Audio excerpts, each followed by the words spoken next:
Wait, there's more. This is crazy. China has also just taken nuclear technology to a whole new level by flipping the switch for the first time ever on a new fusion reactor. It's called the Tokamak reactor. This thing is so powerful, it's literally being called an artificial sun because it creates a powerful magnetic field that fuses hot plasma to reach temperatures of more than 150 million degrees Celsius, which is said to be, 10 times hotter than the core of the sun.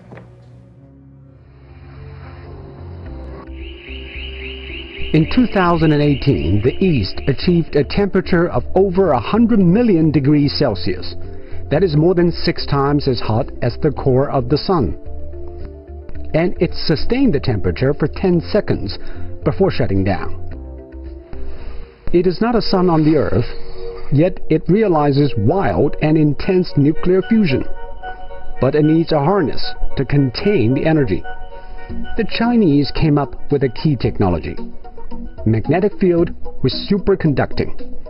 It lasts long and uses minimum amount of electricity. The Tokamak is a success and a stepping stone toward a real fusion reactor. And it's sustained. The team here aims to make China's own nuclear fusion reactor. The ambition is to solve engineering problems to produce more energy for a longer time. But there is a big problem. It's not worth it. So far, all machines have used more power to make fusion than those produced by fusion. To make fusion a viable energy source, the devices need to become much more efficient. ITER promises to get us there.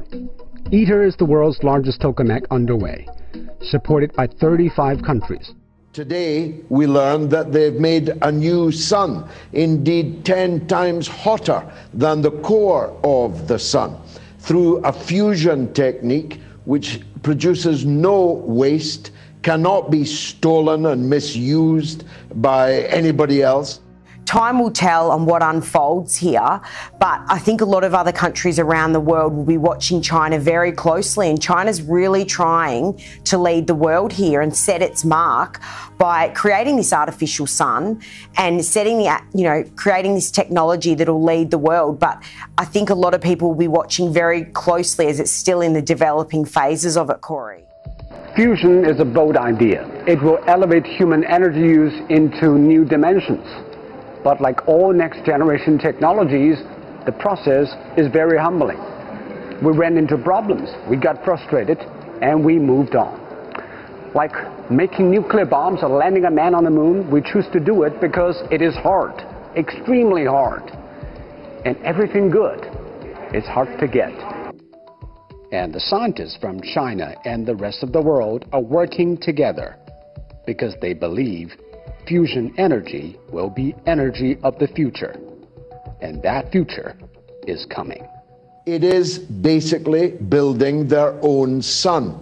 Now, we all knew that the sun rose in the east, Rick, but this is really literally now true. 中国呢，在这个长时间这个超导托克马克稳态，就是非常长时间使用的维持这个聚变等离体方面，在目前国际上是最先进的，而且是我们一直保持着这方面的水平。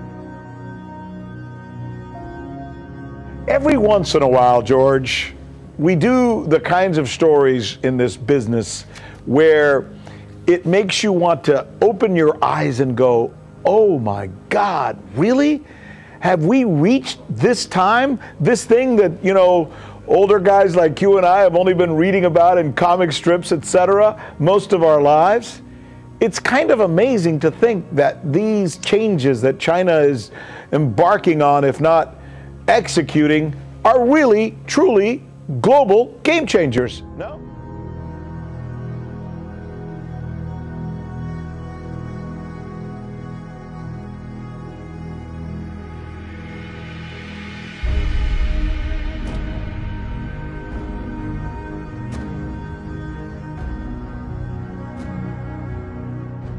When we look at the internet, there are a lot of social media users being asking questions on on the nuclear fusion issue and why ITER has been taking the lead. Let's take a look at what some of them have been saying. Well, Eva Malunova said that the question is, what is the environmental effect if there is a failure or terrorist attack? How dangerous it is if there is an explosion? I guess this is explosion. And people maybe don't understand quite well how a nuclear fusion reactor works and what it might imply if there is an accident or attack.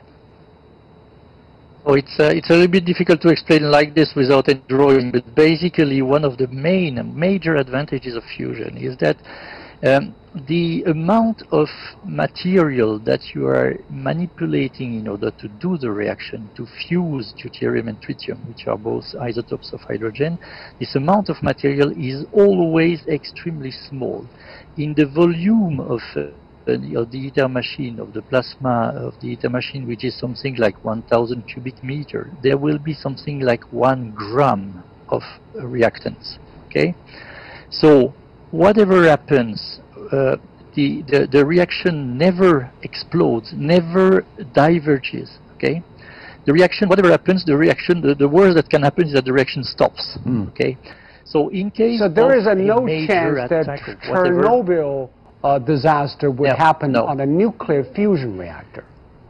No, absolutely not. So even in the worst situation, and even if something we cannot imagine at the moment, whatever destruction of the facility that would come from outside or even from inside, the amount of nuclear material that would be released in the atmosphere, even if we have all the barriers, 1, 2, 3 barriers that are the usual things we are doing in nuclear industry, even if the worst of the worst cases, some grams of material would be released in the atmosphere. Okay, so it's nothing to do with fission reactors, which store in the reactor itself tons of material that are consumed as time goes on. Okay, so it's intrinsically safe in that sense and intrinsically clean. Of course, this is nuclear material. So by nature, nuclear fusion is much safer than nuclear fission. Yes, yes.